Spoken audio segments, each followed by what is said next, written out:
Como ya habíamos venido hablando, tiene un doctorado en Administración de Negocios en la Universidad SAD y bueno, quiero darte la bienvenida, Gerardo.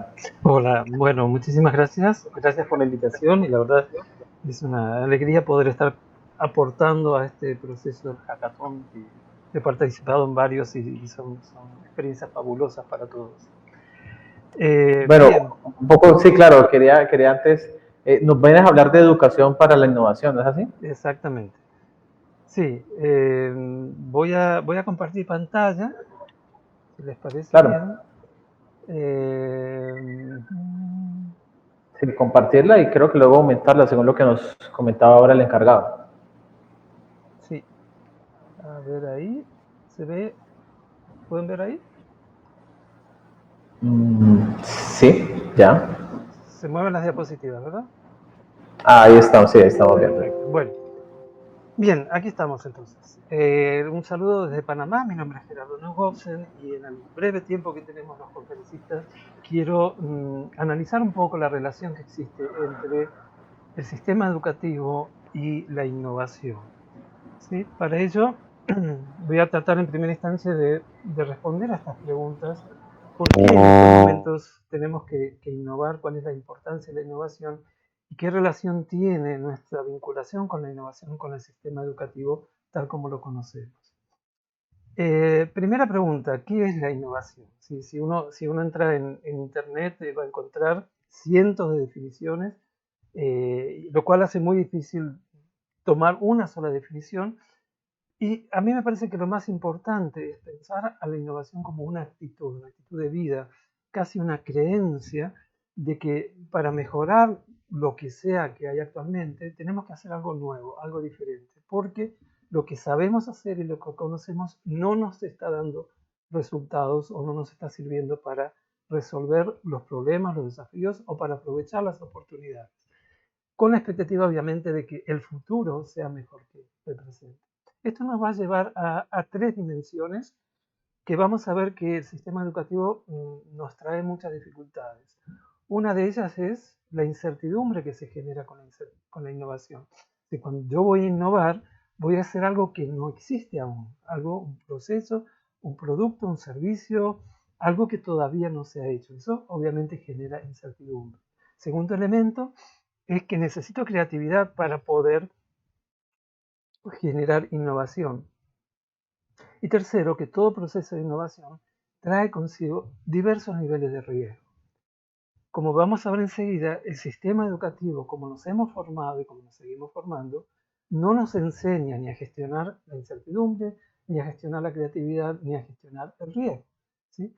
Entonces, ahí ya tenemos un primer campo de tensión. Quiero ser innovador y sé que estas dimensiones van a aparecer cuando me ponga a querer innovar, pero no tengo herramientas para gestionar.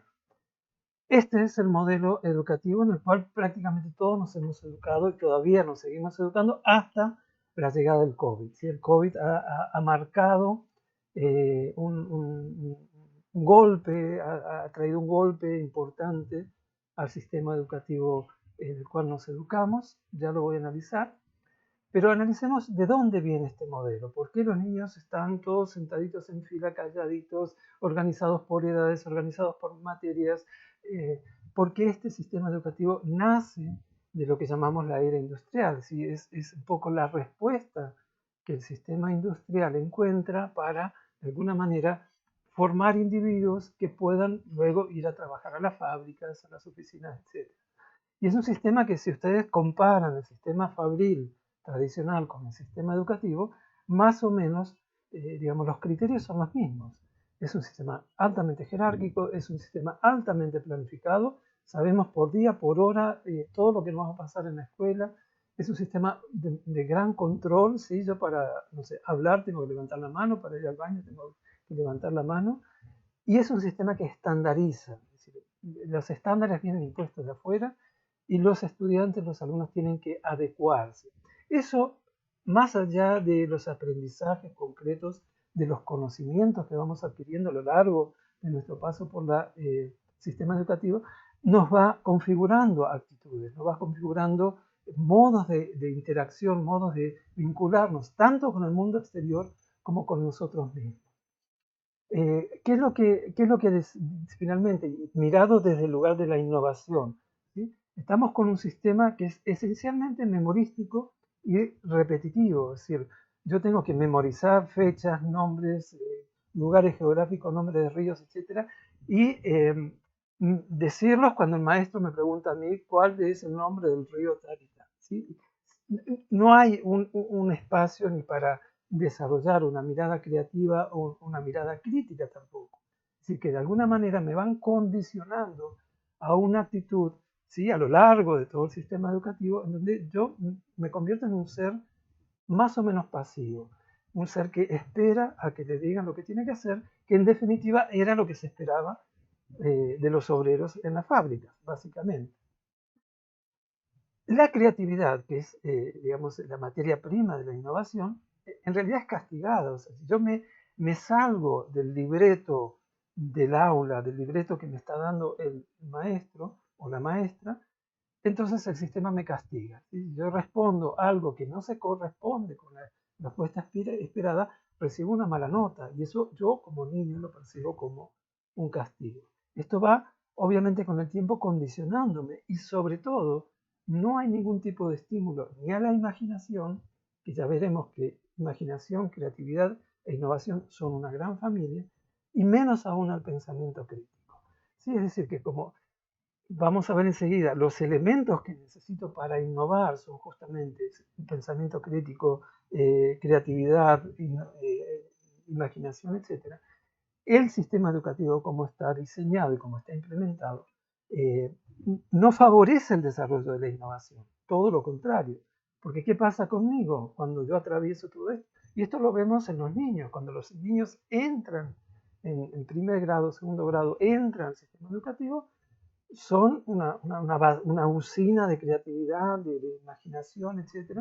Cuando salen a los 10, 12 años, toda esa creatividad quedó anulada, quedó dormida.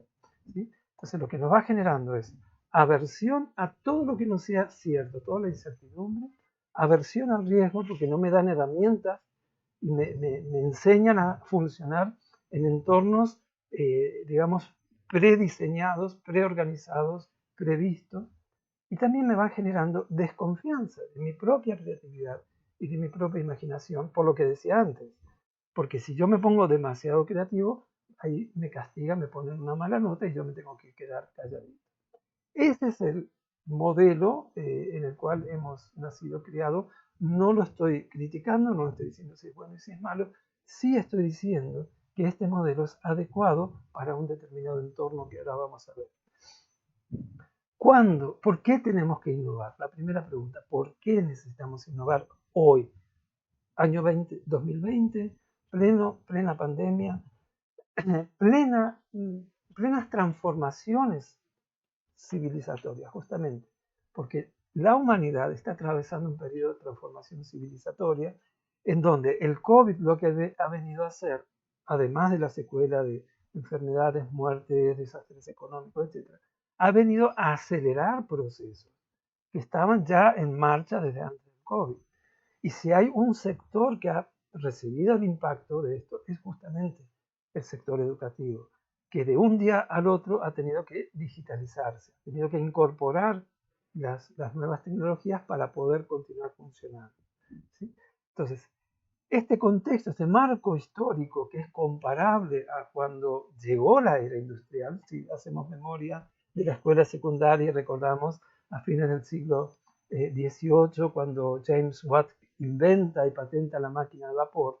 Imagínense lo que ocurrió con todas esas generaciones que se dedicaban a arar la tierra y a cultivar, y de repente aparece esta cosa extraña que hace ruido, que es la máquina de vapor, y con ello trae toda una transformación civilizatoria. Caen las monarquías, llegan las repúblicas, dejamos de explicar la vida desde la voluntad divina para llegar a la era de la razón.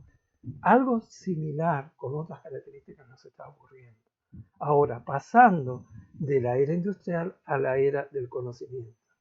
Este paso que nos lleva a estar a nuestras generaciones en ese lugar, este paso necesita y se está, digamos, sustentando justamente es en procesos de innovación, porque no sabemos lo que va a venir, ¿sí? Porque estamos creando nuevas soluciones día a día, inventando, resolviendo, y nos enfrentamos con nuevos problemas, con nuevos desafíos, en donde la innovación es justamente el modo en que podemos continuar evolucionando como humanidad, como especie. Estamos en plena revolución industrial. Significa esto que todo lo que conocíamos desde lo productivo, todos los modos de producción, todos los modos de comer, van quedando rápidamente obsoletos frente a nuevas modalidades que ya están entre nosotros, ¿sí? Y muestro mi teléfono celular como uno de los instrumentos que en muy pocos años ha transformado completamente nuestra vida. No solo desde el punto de vista tecnológico, sino relacional, vincular, desde el lugar del trabajo, en fin. ¿Sí? Estamos siendo testigos y artífices de esta transición y de esta transformación en donde la innovación no es solo una palabra de moda, es prácticamente una actitud, es algo que nos está permeando. Entonces encontramos estas tensiones que quienes debemos liderar, quienes llevar adelante la innovación, no estamos educados para eso, porque el sistema educativo nos ha preparado para otro mundo. ¿Para qué mundo? Bueno, aquí vamos a ver la comparación entre uno y otra realidad. El sistema educativo, los modos de pensamiento, modelo era industrial, nos hablan de que la resolución de los problemas, la, la, la generación de soluciones es un proceso lineal, ¿sí? Es un camino en donde desde la lógica analítica lineal yo, digamos, preveo futuros escenarios, planifico de manera estratégica y armo mi mapa de ruta, ¿sí? Primero paso 1, paso 2, paso 3, adjudico recursos, defino actividades, defino responsabilidades y defino sistemas de control y de gestión, ¿sí? Todo esto en la medida que yo voy pudiendo llevar adelante en un determinado contexto, ¿sí? Y cuando tengo que innovar, cuando tengo que hacer algo nuevo, entonces aparece el I más D, ¿sí? El I más D más I, que en realidad dentro de las empresas es un búnker cerrado, ¿sí? Donde nadie puede entrar, donde ocurre la innovación de manos de personas especializadas, ¿sí? Ahora bien, ¿cuándo es esto útil? ¿Cuándo ocurre? Bueno, primero cuando tenemos claridad de cuál es el problema a solucionar, ¿sí? Identifico el problema, digo, voy a dar una solución de este tipo. Cuando tengo información del pasado, cuando puedo mirar hacia atrás y decir, tengo un banco de datos de donde obtengo soluciones y las puedo aplicar en este escenario. Cuando la manera de resolver, ¿sí? Queda clara y probablemente partes de esa solución ya se ha utilizado en situaciones similares. Y fíjense que estoy en un ámbito donde puedo prever lo que va a pasar y donde puedo obtener información del pasado. Tengo información, tengo bancos de datos y por sobre todas las cosas puedo crear métodos, puedo crear procesos que van a ser reiterativos. Esto me lleva a pensar de que esto es válido cuando el futuro es medianamente previsible, que fue lo que ocurrió desde el finales del siglo XVIII hasta prácticamente mitad del siglo XX, ¿sí? Donde más o menos todo era previsible y esas lógicas iniciales se podían aplicar. Pero ¿qué pasa en una situación como la actual? ¿Sí? Pensemos solamente en el COVID, ¿sí? En donde todo lo que sabemos no nos sirve, no hay caminos, ¿sí? ¿Cómo abordamos esta mega situación extrema de incertidumbre? ¿Sí? Cuando, por ejemplo, hay demasiados factores desconocidos y el pasado no me da información para resolver. Y es el caso del COVID como caso extremo, es decir, la base de datos universal de conocimientos médicos acumulado durante miles de años no tiene respuesta al comportamiento del COVID, ¿sí? Y han pasado ya 9 meses que estamos encerrados, con muertos, con personas con secuelas, con desastres. Y sin embargo, no sabemos a ciencia cierta cómo se comporta este condenado bicho, ¿sí? Cuando tenemos percepciones, cuando creemos que más o menos estamos viendo, pero no tenemos certezas, como es nuevamente el caso del COVID, ¿sí? Cuando lo que ya conozco, los caminos que ya recorrí, no me dan soluciones, ¿sí? Entonces estoy frente a una pantalla blanca, frente a un futuro que desconozco, ¿sí? En donde ni siquiera sé por dónde empezar. Y esa es la realidad, no solo en relación al COVID, es la realidad en función de muchísimas dimensiones de nuestra vida actual, por esto que decía antes, porque estamos abandonando un contexto conocido, seguro, con sus virtudes y sus defectos, y entrando en lo que llamamos la era del conocimiento, la era de la información, la era digital o la era de la imaginación, ¿sí? Y donde es muy importante, el factor humano es central en todo esto. ¿Qué hacemos entonces? El ser humano, cuando se encuentra ante estas situaciones, sabe que lo que tiene que hacer es innovar, tiene que crear nuevas soluciones, ¿sí? Cuando el futuro no es predecible, cuando yo no puedo predecir de ningún modo lo que va a pasar, ni cuándo, ni cómo, entonces ahí necesito instrumentar la innovación. Ahora, de nuevo, fíjense, el sistema educativo que nos ha formado durante decenas de años no nos ha preparado para esto, ¿sí? Entonces tenemos que mirar con mucha atención, con mucha lupa, este, dónde están los focos que hay que activar, que hay que modificar, sobre los cuales hay que innovar. Vamos a ver entonces un poco qué es esto de la innovación, cómo se comporta, cuál es el mecanismo. Bueno, la innovación tiene una familia, ¿sí? Tiene una familia, tiene una mamá. La mamá es la creatividad. Recuerden que habíamos dicho que en la escuela nos hacían tener miedo de nuestra propia creatividad. Pero la innovación nace de la creatividad. Y además tiene una abuelita. La abuelita es la imaginación, ¿sí? Entonces, esta familia de elementos abstractos e intangibles es digamos, la caldera de donde van a ser las soluciones que estamos buscando. Entonces tenemos que repensar nuestro vínculo con la creatividad, con la innovación, con todos los procesos. ¿Cómo funciona la innovación? La mente tiene muchos modos de pensamiento, pero hay dos modos de pensamiento fundamentales para la innovación. Por un lado, lo que llamamos el pensamiento lateral o pensamiento divergente, que es el pensamiento que crea opciones, que es el pensamiento que desde un punto digamos, de apoyo dice, bueno, ¿y qué pasaría si hago tal cosa? ¿Y por qué no voy a hacer? Y se arriesga y sale a buscar y sale a mezclar, sale a generar ideas. ¿Sí? Es el pensamiento creativo puro cuyo resultado, cuyo efecto es ideas más ideas más ideas más ideas. Si han participado en un torbellino de ideas o de brainstorming, saben de qué estoy hablando. Ideas que no son criticadas, ideas que no son evaluadas, sino un reservorio, llenamos la pared con post-it de ideas, ideas, ideas. Llega un momento en el que decimos, bueno, ya tenemos suficientes ideas, ¿qué hacemos ahora? Y ahí es cuando nuestra mente hace un clic y aparece el segundo modo de pensamiento, que es el pensamiento convergente. Es el que va a tomar decisiones, es el pensamiento que responde a las preguntas que conocemos todos, el qué, el cómo, el cuándo, el por qué, el para qué, el quién, etc.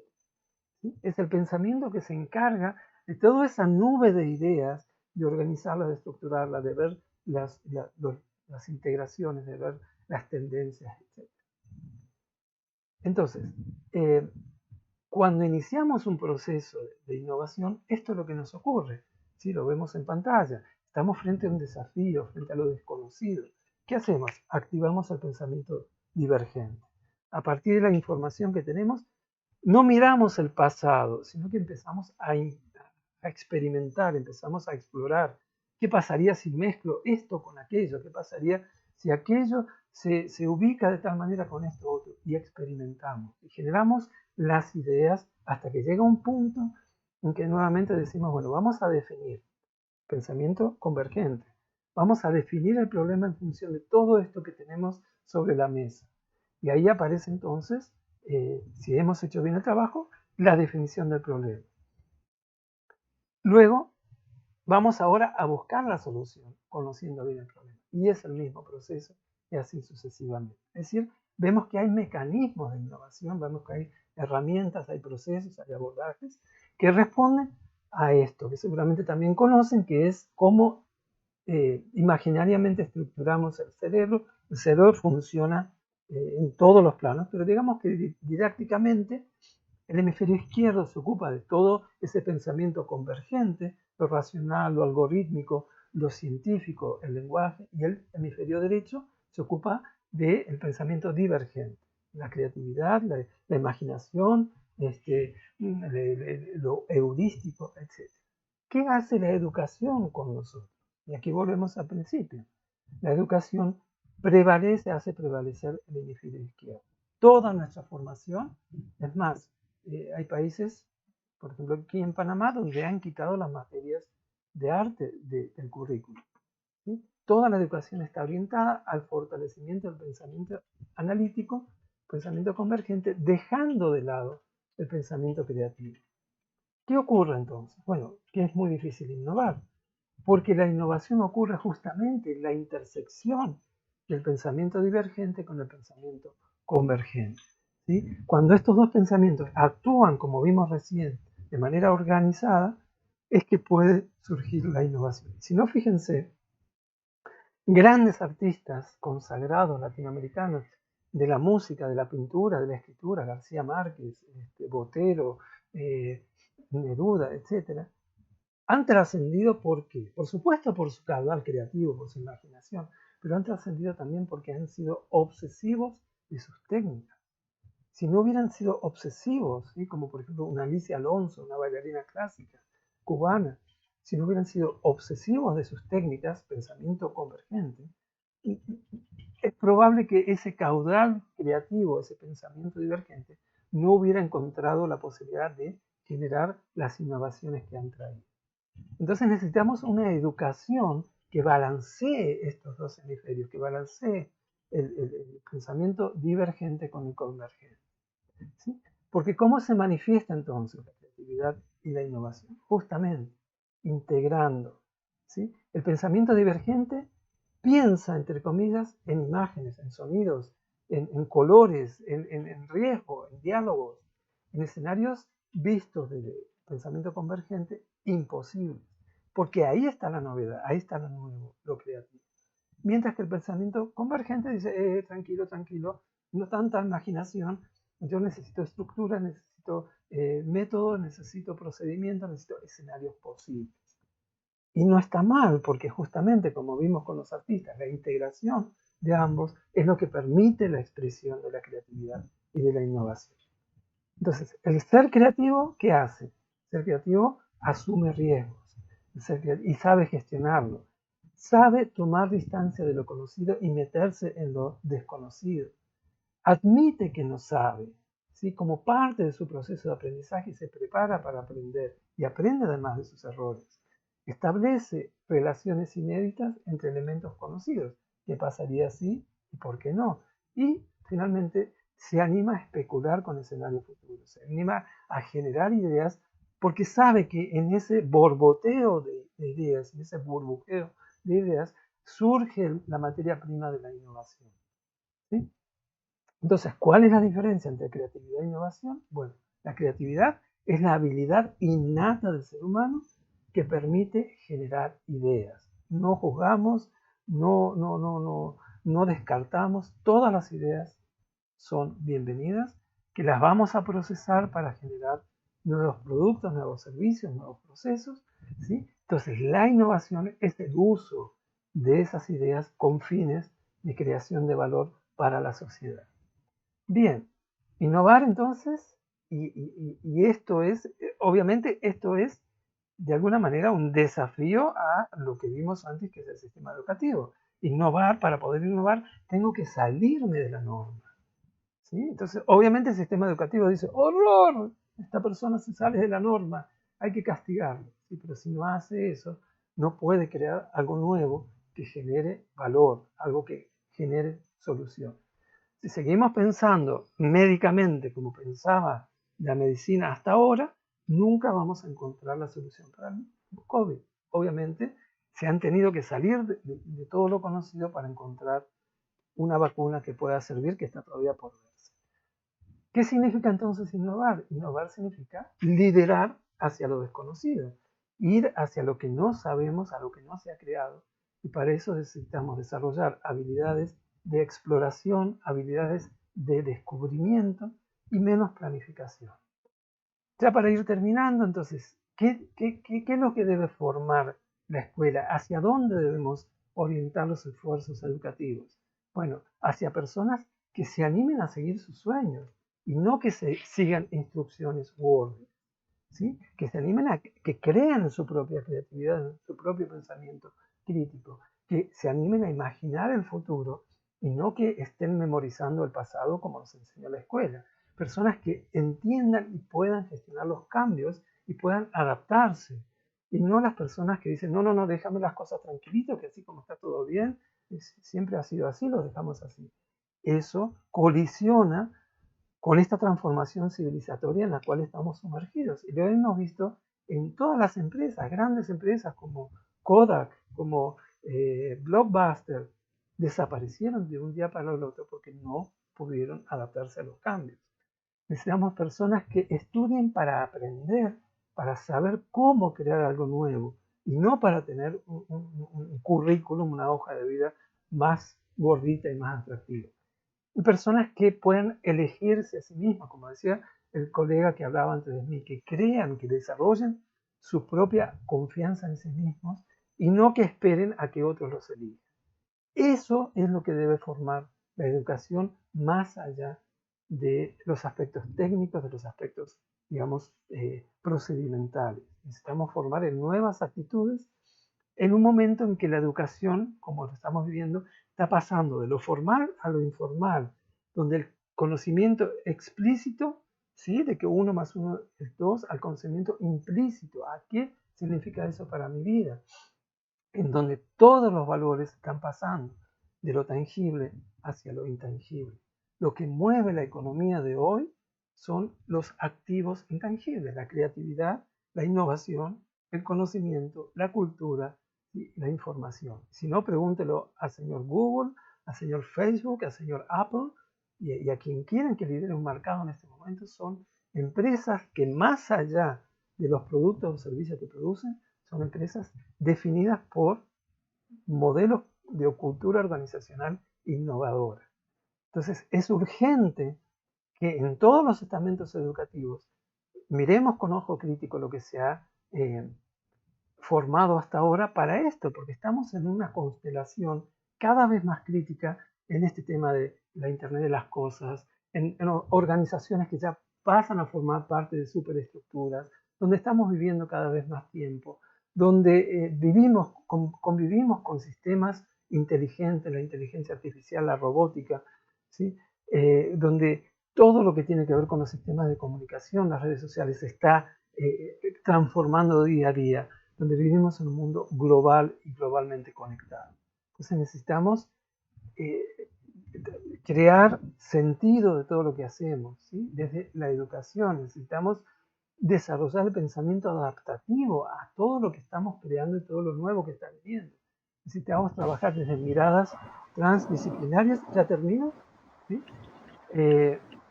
Desarrollar la inteligencia social, alfabetizarnos en nuevos medios, pensar en términos digitales, mentalidad de diseño, gestión de lo cognitivo y la colaboración virtual. Ya con esto termino. Necesitamos pasar de este modelo educativo a un modelo colaborativo, a un modelo orientado a las nuevas tecnologías. Un modelo en donde aquí aparece lo crítico, que es el sistema educativo debe orientarse a la educación, las escuelas, los centros de formación deben orientarse a la innovación y finalmente los docentes, si queremos estudiantes y egresados innovadores, necesitamos docentes orientados a la innovación. Muchas gracias. Bueno, muchas gracias a Gerardo. Gerardo, solo para finalizar, pues entiendo, pues es un paso que se está dando y creo que es a nivel global, digamos, el tema de una educación que era muy para la era industrial, a esta que la llamas era conocimiento y también, bueno, un poco era digital también, pero solo y muy brevemente para cerrar, quería simplemente preguntarte, de pronto, este es un llamado obviamente a todos los colegios a todas las instituciones educativas. Pero también hay alguna manera que, digamos, pueda decir, Gerardo, conoce un lugar donde ya se está implementando todo esto con un nuevo modelo totalmente, o digamos que es complicado encontrarlo porque todavía estamos como un poquito aferrados al modelo anterior, o ya hay instituciones que uno dice, definitivamente aquí se está haciendo algo nuevo. Esto va muy rápido, o sea, ya en los años 90, finales del siglo pasado, ya muchas universidades crearon lo que se llaman los centros de innovación, los laboratorios de innovación, incluso muchas empresas ya están, digamos, creando los, digamos, entornos dentro de su estructura física incluso, para construir culturas, cambiar su cultura organizacional hacia la cultura de la innovación. Ya hay muchas universidades que están, digamos, experimentando. Estamos en fase de experimentación justamente porque todavía las nuevas pedagogías se están diseñando, los nuevos procesos. Estamos en esa transición que mostraba antes. Ok, bueno, estamos en la transición, entonces muchas gracias, Gerardo. Bueno, gracias. Ha sido muy chévere tener aquí pues toda esta charla y todo esto que tenía que ver un poco para saber cuál es todo ese nuevo modelo educativo y bueno, necesario además y que ya se está dando el paso, no es algo que esté programado para dentro de muchos años, sino que ya es un hecho. Bueno, entonces estos han sido todos los conferencistas que han estado acompañándonos en esta mañana. De verdad que ha sido muy grato tenerlos a todos. Todos han venido aportando algo nuevo para todo este Cali Hack Tech que de alguna manera nos ha enriquecido y obviamente, aparte de darle los agradecimientos a ellos que son los protagonistas, entonces darle agradecimientos a nuestros aliados que también son ficha importante en todo lo que se está haciendo. Como ustedes los pueden ver en pantalla, todos ellos han puesto todo su empeño, han puesto todo lo que requiere pues este evento y pues no es más, queremos darle la invitación a todos los que están conectados en estos momentos para que a las 2 de la tarde nos acompañen nuevamente con nuevos conferencistas, nuevas ponencias, otros temas que también están relacionados con todo lo que estamos hablando en estos momentos y que también nos van a dar nuevas herramientas para asumir esos nuevos desafíos. Así que quedan invitados, recuerden, 2 de la tarde, ahí conectados todos por el mismo canal de YouTube, no se lo van a perder. Yo soy Daniel